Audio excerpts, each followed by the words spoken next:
வணக்கம். நான் சிம்பாசிம் பாண்டியராஜ் டைரக்ஷனில் விஜய் சேதுபதி நித்யா மேனன் நடிப்பில் இன்னைக்கு தேட்டரில் ரிலீஸ் ஆகிருக்கக்கூடிய தலைவன் தலைவி படம் எப்படி இருக்குன்னு பார்க்கலாம் வாங்க. இது ஒரு family entertainment movie. Nithya Menon தன்னுடைய கைக்குழந்தையோட அப்பா செம்பன் வினோஜ், அம்மா இவங்களோட குலதெய்வம் கோயிலுக்கு மொட்டை போடுறதுக்காக வராங்க. அந்த குழந்தைக்கு இப்போது அந்த இடத்துக்கு வந்து சேர்றாரு ஹீரோ விஜய் சேதுபதி.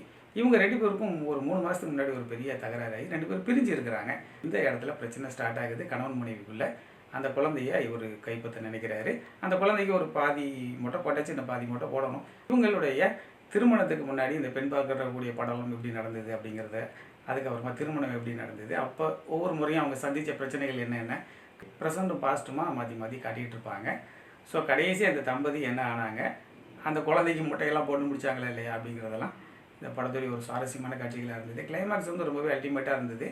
அது வந்து நம்ம யோசிக்காத ஒரு கிளைமேக்ஸாக இருந்தது. இது வந்து முழுக்க ஒரு கணவன் மனைவிக்குள்ள அன்பு, அவங்களுக்கு வரக்கூடிய பிரச்சனைகள், அது திரும்ப அவங்களுக்குள்ள எப்படி அதை சமாதானமாகறாங்க அப்படில மற்ற ஃபேமிலி மெம்பர்ஸ் அவங்கெல்லாம் தலையிட்டு இவங்களுடைய அந்த சாதாரண சின்ன சின்ன பிரச்சனையெல்லாம் இவ்வளோ பெருசாகுது அப்படிங்கிறத ரொம்ப அழகாக காட்சிப்படுத்தியிருந்தாங்க. ஹீரோ விஜய் சேதுபதியோடைய ரோல் ரொம்பவே நல்லா இருந்தது. கொஞ்சம் லவுடாக பேசுவார். கதாநாயகியோடைய ரோல் ரொம்பவே நல்லா இருந்தது. யோகி பாபு அவர் வரக்கூடிய இடங்கள்லாம் காமெடி போர்ஷன் கொஞ்சம் நல்லாவே இருந்தது.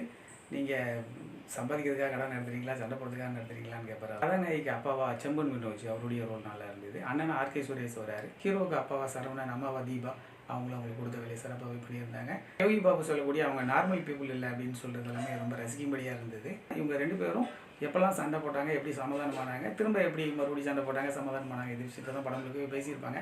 அதனால் இங்கே முதல் பாதி 2வது பாதி பெருசாக பிடிக்க வேண்டியதில்லை. எல்லாமே ஒரே மாதிரியான காட்சிகளாக தான் இருந்தது. கதாநாயகனுடைய பேரை கதாநாயகி கிறுக்கு பை அப்படின்னு பதிஞ்சு வச்சுருக்கதும், கதாநாயகி சண்டை போட்டு அப்பா வீட்டுக்கு வருவாப்புல, கூடவே கதாநாயகன் சேர்ந்து வந்துடுவார். நான் அங்கேயே ஸ்டே பண்ணி விடுவார். அப்போது சாப்பிடக்கூடிய ஒரு காட்சியில் மாமனார்கிட்ட சொல்லுவாப்புல, இப்படி நீங்கள் உங்கள் வீட்டுக்கு மாமனார் வீட்டுக்கு போயிருக்கும்போது உங்கள் மச்சினர் உங்களை மதிக்காமல் போனால் நீங்கள் சாப்பிடுவீங்களா அப்படின்னு கேட்டு அவர் இப்படி இல்லைம்பார். ஆனால் நான் அப்படி கிடையாது மாமான்னு சொல்கிறது. அதெல்லாம் ரொம்பவே ரசிக்கும்படியாக இருந்தது. வீட்டில் நிறைய பிரச்சனையோடு உள்ள ஒரு மனுஷன் இந்த படத்துக்கு போனால் நான் ரொம்பவே ஃபீல் பண்ணுவான். சந்தோஷ் நாராயணனுடைய மியூசிக் ரொம்பவே சூப்பராக இருந்தது. இந்த வாடி பொட்டலம் மிட்டாய் அந்த பாட்டு ரொம்ப நல்லா இருந்தது. படத்துடைய ஆரம்பத்தில் ஏரியல் வியூவில் அந்த மதுரையுடைய அழகெல்லாம் காட்டுறது ரொம்பவே ரசிக்கும்படியாக இருந்தது. மொத்தத்தில் இந்த படம் நீங்கள் ஃபேமிலியோட ஒரு முறை பார்க்குறதுக்கு ஏற்ற படம் தான். இது வாய்ப்பு இருக்கிறவங்க கண்டிப்பாக அந்த படத்தை பாருங்கள். நன்றி. மீண்டும் சந்திப்பு வந்து பிடிச்சிருந்தா லைக் பண்ணுங்கள், கமெண்ட் பண்ணுங்கள், ஷேர் பண்ணுங்கள். நன்றி.